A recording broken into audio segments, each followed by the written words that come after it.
అందరికీ నమస్కారం.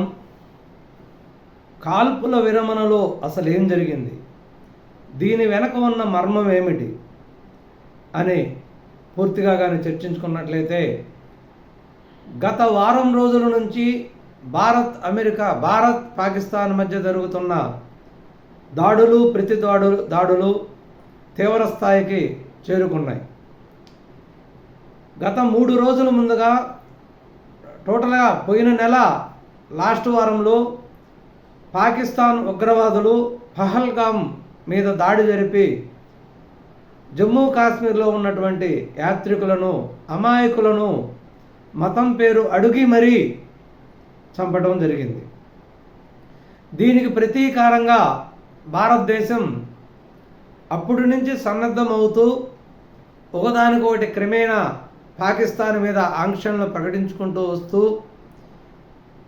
ప్రశాంతంగా ఉన్నప్పటికీ పాకిస్తాన్ తరచూ రెచ్చగొట్టే వ్యాఖ్యలు చేయటం, పాకిస్తాన్ జమ్మూ కాశ్మీర్ బార్డర్లలో పౌరుల మీద కాల్పులు జరగటం, అనేక చర్యలకు పాల్పడుతూ రెచ్చగొట్టే కార్యక్రమాలకు పాల్పడుతున్నది. కానీ ఇండియా ప్రశాంతంగా తమ కార్యక్రమాలను చేసుకుంటూ అన్ని రకాలుగా సన్నద్ధమై మొదటిగా సింధు జలాల ఒప్పందాన్ని రద్దు చేయటం, తర్వాత వాణిజ్య ఒప్పందాలను రద్దు చేయటం, దౌత్య సంబంధాలను తెంచివేయటం, 10 వారం రోజులు టైం ఇచ్చి ఇండియాలో ఉన్నటువంటి పాకిస్తాన్ పౌరులందరూ కూడా వెనక్కిపోవాలి, వీసాలను రద్దు చేయటం, ఇవన్నీ ఒకదానికొకటి క్రమ పద్ధతిలో చేసుకుంటూ వస్తున్నది. తర్వాత ఒకానొక రోజు అర్ధరాత్రి యందు పహల్గామ్లో అమాయక ప్రజల మీద ఎవరైతే దాడి జరిపారో ఆ ఉగ్రవాదుల యొక్క స్థావరాలను గుర్తించి, అంటే POKలో కొన్ని స్థావరాలు, పాకిస్తాన్ భూభాగంలో కొన్ని స్థావరాలు, టోటల్గా 9 ఉగ్రవాద సంస్థల యొక్క స్థావరాలను గుర్తించి వాళ్ళను నేరుగా గురిపెట్టి ఎటువంటి తప్పిదము లేకుండా 9 ఉగ్రవాద స్థావరాలను సంపూర్ణంగా నాశనం చేయడం జరిగింది. ఈ కార్యక్రమంలో దాదాపు 100 మంది ఉగ్రవాదులు చనిపోయినట్టు తెలుస్తున్నది. అందులో మోస్ట్ వాంటెడ్ క్రిమినల్స్ ఉగ్రవాదులు అంటే కాందహార్ విమానం ఐజాక్లో ఉన్నటువంటి వాళ్ళైతేమి, మసూద్ అజార్లో ఉన్న వాళ్ళ ఫ్యామిలీ, అతను ఒక్కడే తప్పించుకున్నట్టు తెలుస్తున్నది, వాళ్ళ ఫ్యామిలీ మెంబర్స్ మొత్తం కూడా చనిపోయినట్టు తెలుస్తున్నది. దీన్ని పాకిస్తాన్ తమ దేశం మీద దాడిగా భావించి, దీనికి దాడి జరిగిన మళ్ళీలో నుంచి భారతదేశం బదులిస్తున్నది. మేము పాకిస్తాన్ మీద దాడి చేయలేదు, మా మీద ఎవరైతే దాడి చేశారో ఆ ఉగ్రవాదుల మీద మాత్రమే దాడి చేశాము, పాకిస్తాన్ దేశం మీద కానీ, పాకిస్తాన్ ఆస్తుల మీద కానీ, పాకిస్తాన్ పౌరుల మీద కానీ ఎవరి మీద మేము దాడి చేయలేదు.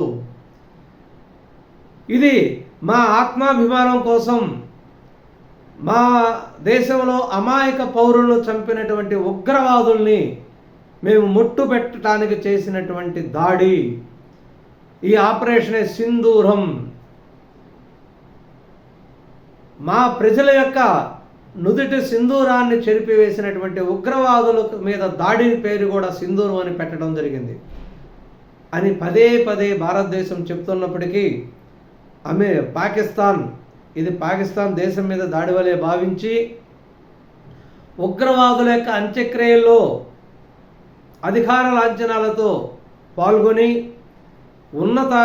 పాకిస్తాన్ యొక్క ఉన్నతాధికారులు కూడా ఈ అంత్యక్రియల కార్యక్రమంలో పాల్గొనడం వలన భారతదేశం మరొక రుజువుని ప్రపంచానికి చాటి చెప్పింది.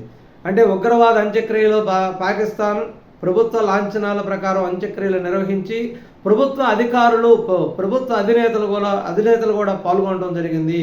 కాబట్టి ఖచ్చితంగా ఉగ్రవాదులు వెనక పాకిస్తాన్ ప్రమేయం ఉంది, ఇదిగో రుజువు అని ప్రపంచానికి చాటి చెప్పింది. ఈ దాడికి ముందు కూడా భారతదేశం విదేశాంగ శాఖ ప్రపంచ దేశాలన్నిటికీ కూడా పాకిస్తాన్ చేసినటువంటి దుశ్చర్యలని ఎండగట్టి అందరికీ చెప్పటం, ప్రపంచ దేశాల యొక్క మద్దతు కూడగట్టడం కూడా జరిగింది. తర్వాత పాకిస్తాన్ మళ్ళీ రెండో రోజు అర్ధరాత్రి 15 భారతదేశానికి చెందినటువంటి 15 ప్రాంతాలను గుర్తించి వాటి మీద డ్రోన్లతోనూ విమానాలతోనూ దాడులు చేయడం జరిగింది. దీనికి భారతదేశం తగిన బదులిస్తూ వాటన్నిటినీ కూడా భారత భూభాగంలోనికి రాకముందే వాయువు భూభాగంలోనే వాటిని నాశనం చేయడం జరిగింది. S-400 అనే దాన్ని మనం సుదర్శన చక్రం అని కూడా పిలుచుకుంటున్నాం. వీటన్నిటితో పాకిస్తాన్ వేసినటువంటి ప్రతి ఒక్క ఆయుధాన్ని కూడా మనం నాశనం చేయడం, పాకిస్తాన్కు చైనా ఇచ్చినటువంటి కొన్ని విమానాలను కూడా ధ్వంసం చేయడం జరిగింది. దీనివల్ల పాకిస్తాన్ అహంగా దెబ్బతిన్నది. ఇప్పుడు మరలా తిరిగి పాకిస్తాన్ ఇండియా మీద దాడి చేసింది కాబట్టి దీనికి ప్రతీకారంగా మళ్ళీ రోజు ఇస్లామాబాద్, రావల్పిండి, కరాచీ పోర్టు కొన్ని ముఖ్యమైన ప్రాంతాలను ఎన్నుకొని వాళ్ళ యొక్క పోర్టుల్ని, ఎయిర్పోర్టుల్ని, యుద్ధ విమానాల యొక్క నెట్వర్కుల్ని, రాడార్ వ్యవస్థలన్నిటినీ కూడా ధ్వంసం చేయటం జరిగింది. అంటే పాకిస్తాన్లో ఆకాశంలో ఎగిరేటటువంటి ఫ్లైట్లు ఎగరటానికి ఒక రన్వే కూడా లేకుండా మొత్తాన్ని ధ్వంసం చేయడం జరిగింది. దీని మీద పాకిస్తాన్ వెంటనే అలర్ట్ అయింది. అమెరికా కూడా వాళ్ళ ఇంటెలిజెన్స్ అందించినటువంటి రిపోర్టు ద్వారా పాకిస్తాన్ హెచ్చరించడం జరిగింది. మీ పని అయిపోతుంది, మీరు ఇలాగే ఉంటే ఇండియా పూర్తిగా మిమ్మల్ని ఆక్రమించుకోవడం జరుగుతుంది, మీ అనుస్థావరాలను ఆక్రమించుకోవడం జరుగుతుంది, మీరు ఇబ్బంది పడతారు అని హెచ్చరించి మీరు వెంటనే ఇండియా మిలిటరీ అధికారులతో మాట్లాడి కాల్పుల విరమణని ప్రకటించే విధంగా చేసుకోండి, కాల్పుల విరమణ ఒప్పందం చేసుకోండి అని అమెరికా పాకిస్తాన్ హెచ్చరించడం జరిగింది. మధ్యలో చైనా, అమెరికా రెండు ఒకసారి కాల్పుల విరమణకి మేము ఇద్దరం ఒప్పందం కుదిరిస్తాము ఇద్దరి మధ్య అని ఒకసారి చెప్పడం, మేము ఎటువంటి జోక్యం చేసుకోవడం అని ఒకసారి అంటాం. అంటే పాకిస్తాన్ భారతదేశం మీద దండెత్తడానికి అంతో ఇంతో చైనా పాత్ర కూడా పూర్తిగా ఉంది. ఎందుకంటే చైనాకు పాకిస్తాన్ అవసరం ఎంతో ఉంది. అది ఇండియాని కంట్రోల్లో పెట్టాలంటే పాకిస్తాన్ ఇండియా మీద ఎగదోగుతూ ఉండాలి. కాబట్టి ఈ ఇండియా పాకిస్తాన్ పూర్తిగా ఆక్రమించేసుకుంటే వాళ్ళ ఆటలు సాగవనే ఉద్దేశంతో దీని ఇంతటితో ఆపాలని భారత్ మీద, పాకిస్తాన్ మీద ఒత్తిడి తెచ్చి ఈ కాల్పుల విరమణ ఒప్పందాన్ని నేనే కుదిర్చాను అని చెప్పి వాళ్ళే ప్రకటించుకోవడం జరిగింది. వాస్తవంగా పాకిస్తాన్ మీద ఒత్తిడి తేవడం వల్ల పాకిస్తాన్ DGMO భారత్ DGMOతో మాట్లాడి ఇద్దరు ఒప్పించి కాల్పుల ఒప్పందం చేసుకుందామని అనుకోవడం జరిగింది. కాల్పుల ఒప్పందం కుదిరిన తర్వాత 24 గంటల గడవక ముందే మళ్ళీ పాకిస్తాన్ దాన్ని పాటించకుండా దాన్ని అతిక్రమించడం కూడా జరిగింది. ఎందుకంటే పాకిస్తాన్ ప్రభుత్వానికి పేరు ప్రభుత్వం, వాళ్ళు ఉగ్రవాదుల మాటలు వినాల్సిందే, చైనా మాటలు వినాల్సిందే, అమెరికా మాటలు వినాల్సిందే. ఇక్కడ ఇంకొకటి కూడా అనుకుంటున్నారు అందరూ, ఈ కాల్పులు విరమణ ఒప్పందం అనేది ఒక నటన, IMO దగ్గర నుంచి నిధులను సేకరించుకోవటానికి ఈ కాల్పుల విరమణ ఒప్పందం అనేది కుదుర్చుకున్నారు. ఈ నిధులు వచ్చిన తర్వాత మళ్ళీ వాళ్ళు ఎవరి మాట వినరు, వాళ్ళని నమ్మటానికి లేదు. కానీ పాకిస్తాన్ చాలా తీవ్రంగా దెబ్బతిన్నది. పాకిస్తాన్ ఊహించిన విధంగా భారతదేశం విరుచుకుపడింది. భారతదేశం యొక్క అమ్ముల పొదిలో ఉన్నటువంటి బ్రహ్మోస్ క్షిపణి ద్వారా సర్వనాశనం చేసింది. పాకిస్తాన్ ఆయుపు పొట్టుని విచ్ఛిన్నం చేసింది. వాళ్ళ రాడార్ వ్యవస్థల్ని, వాళ్ళ యుద్ధ విమానాల్ని, వాళ్ళ పోర్టుల్ని, ఎయిర్పోర్టుల్ని